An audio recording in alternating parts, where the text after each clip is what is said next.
The night my father handed my sister the keys to a $12 million estate. He told me I should be grateful I was even invited. He didn't whisper it. He said it into a microphone. In front of 300 guests. In every family. He laughed, raising his glass. There's the genius, and then there's the one who teaches us patience. The crowd laughed. I didn't. Because everyone knew who he meant. For 22 years I had been the slow one. The mistake. The child who wouldn't amount to much. My sister Alina was the opposite. Top grades. Elite university. Business awards before she turned 21. My parents introduced her as our investment. Me? I was introduced as our lesson in humility. At family dinners, my father would ask Alina about market trends. He would ask me to pass the salt. When relatives visited, my mother proudly showed them Alina's trophies. My achievements were described as cute attempts. I stopped trying to compete. I stopped trying to explain myself. I started building quietly. But that night, the night of Alina's engagement celebration, everything changed. The ballroom glittered with crystal chandeliers. Luxury cars lined the driveway. Champagne flowed like water. My father stepped onto the stage with a smile that meant business. I've always believed, he said, that success should be rewarded. He motioned for Alina to join him. Applause erupted. I am proud to announce that I am transferring full ownership of the Lakeshore estate to my brilliant daughter. The screen behind him lit up with images of a waterfront mansion. Gasps filled the room. And, he continued, she will officially step into the executive director position at our company next quarter. More applause.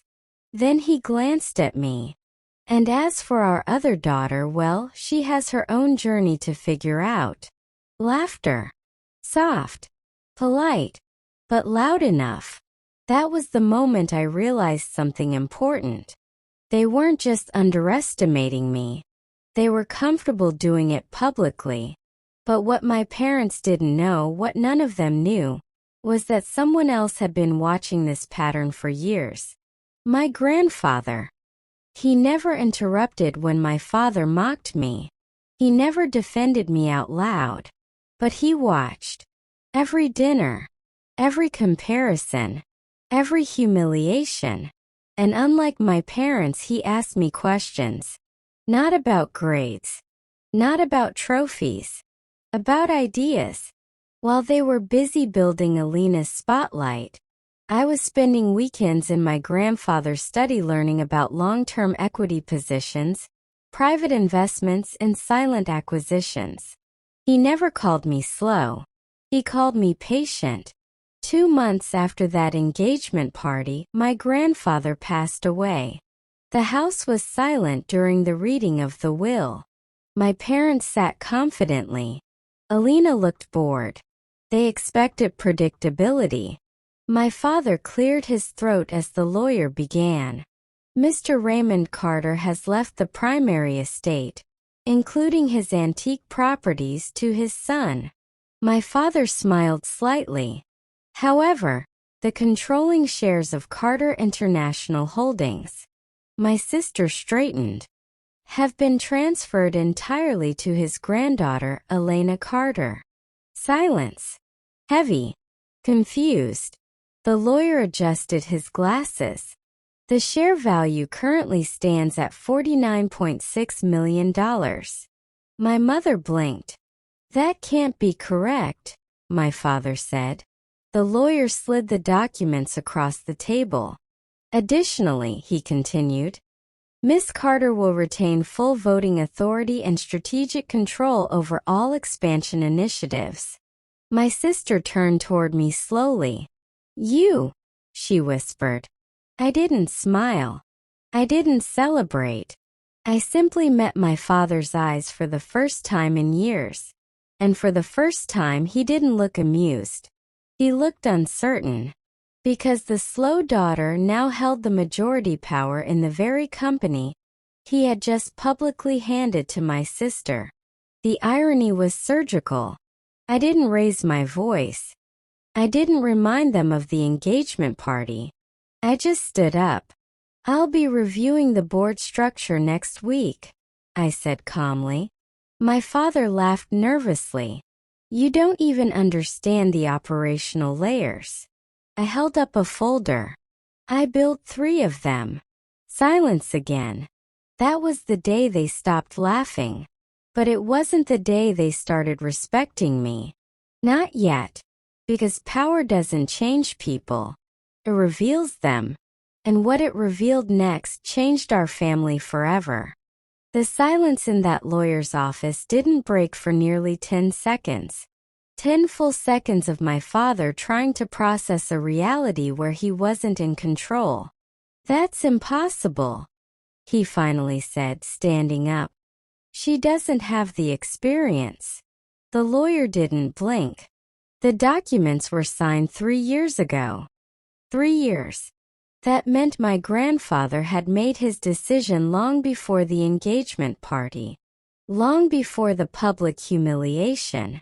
He had already chosen. And he hadn't chosen the golden child. He had chosen the one who listened. My sister's voice cut through the room.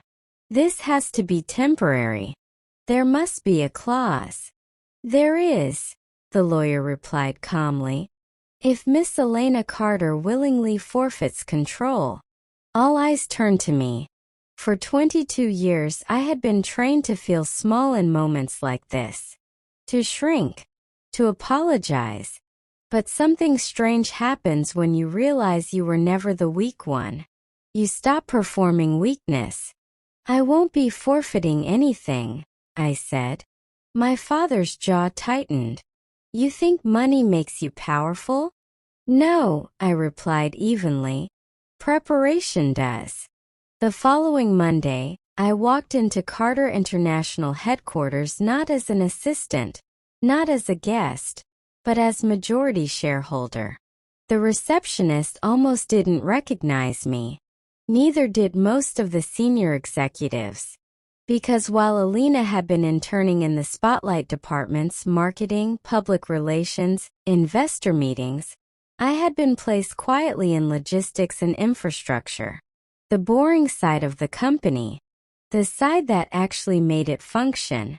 What my parents didn't know was that I had redesigned 2 supply chain systems during those years. Quietly. Efficiently. Without asking for applause. And those systems had increased quarterly profit margins by 12%. They thought I was shadowing. I was studying. The emergency board meeting was called that afternoon. My father sat at the head of the table out of habit. I took the seat beside him out of legality. Alina entered last. Confident smile. Designer suit. She leaned back like she already owned the room. My father began speaking first. "As you all know, there's been a small adjustment in share distribution." "Not small," I corrected gently. "Controlling." The board members shifted in their seats.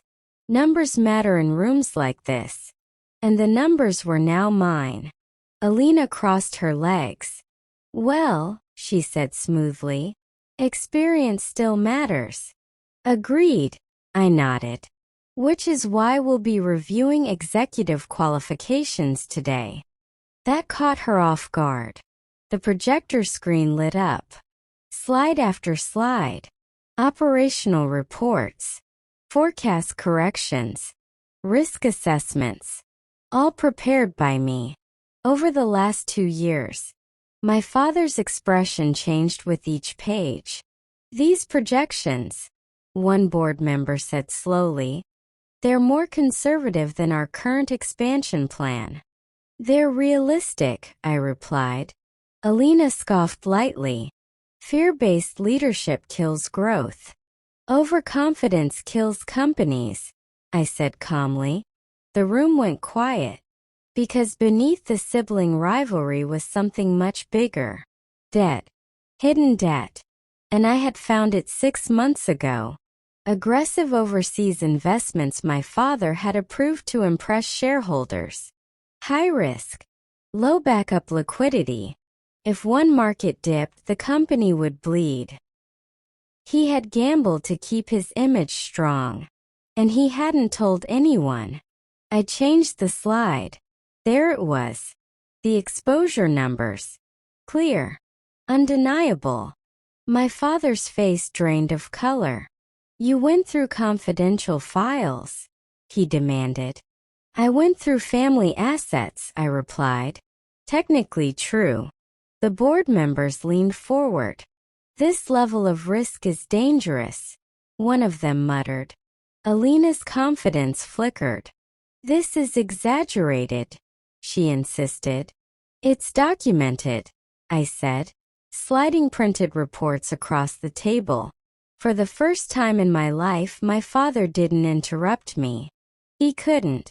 Facts don't care about volume. That meeting lasted 3 hours. When it ended, a unanimous temporary restructuring vote was passed. Effective immediately. Executive authority would be shared between myself and the CFO until further review. My sister's promised position? Suspended. My father's independent control? Limited. The headlines the next day read, Carter International announces strategic leadership shift. They didn't mention family drama. They didn't mention humiliation. They mentioned stability. Because that's what I provided. Stability. That night, my mother came to my apartment. Alone. She stood awkwardly in my doorway like she wasn't sure she was welcome. We didn't know, she said softly. No, I replied. You didn't ask. She looked around my living room. Simple furniture. Minimal decoration. Stacks of financial journals on the table. You were always quiet, she whispered. I was always thinking, I corrected. She sat down slowly. Your father feels betrayed. I almost laughed. Betrayed. I repeated. By preparation? She didn't answer. Because deep down, she knew something uncomfortable. They had mistaken loud confidence for intelligence. They had mistaken silence for inability. And now the balance had shifted. But the real test wasn't the boardroom. It was coming. Because power changes family dynamics in ways money never could. And Alina wasn't done. Not even close. Alina didn't give up.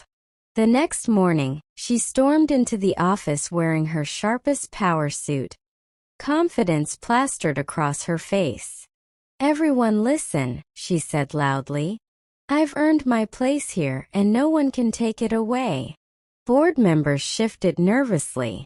Some glanced at me. Some avoided eye contact entirely. I didn't flinch. I stood calmly, reviewing the quarterly reports again. Preparation is a shield. Confidence is irrelevant when facts speak for themselves. My dear sister, I began, I respect your efforts. But respect isn't handed out. It's earned.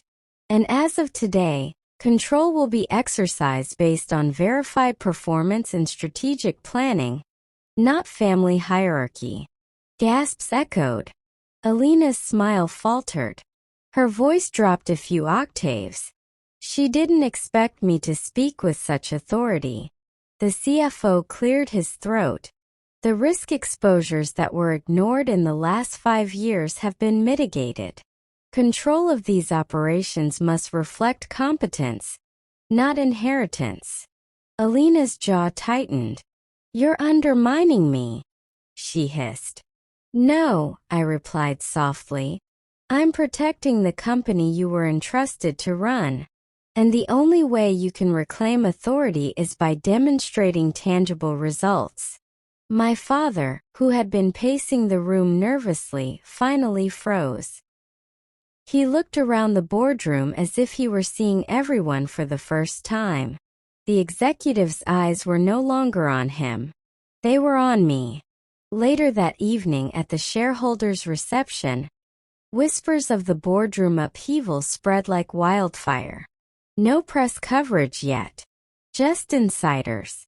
They called it a quiet coup. Alina refused to speak to me. My parents avoided my gaze. But Grandma, she simply smiled. Because she had known all along. She had always known. Over the next 2 weeks I consolidated my position. Every department, every division reviewed. Every weak link strengthened. Every opportunity optimized. By the time Alina attempted to appeal to the board, it was too late. The numbers were undeniable. The strategies were solid. And the company was thriving. Finally, during a family dinner, the first time they truly saw me as more than the slow one, my father tried to speak. I suppose you've proven yourself, he said hesitantly. I smiled softly. It wasn't about proving myself to you, I replied. It was about being prepared for the moment the truth mattered. My sister, silent for once, finally looked at me not with competition or resentment, but with something like recognition. Respect if grudging. The lesson was clear. Power isn't loud. Power is quiet. Power is preparation.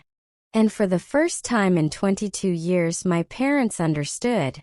The child they called dumb was the one who held the keys all along. The lesson was clear. Power isn't loud. Power is quiet. Power is preparation. And for the first time in 22 years my parents understood. The child they called dumb was the one who held the keys all along. If you've ever been underestimated by your family, share your story in the comments. I read every single one. If you enjoyed this story, hit the like button, subscribe to the channel, and turn on notifications so you never miss another powerful family drama story. Do you have someone in your life who doubted you? Let me know. Your story might inspire someone today.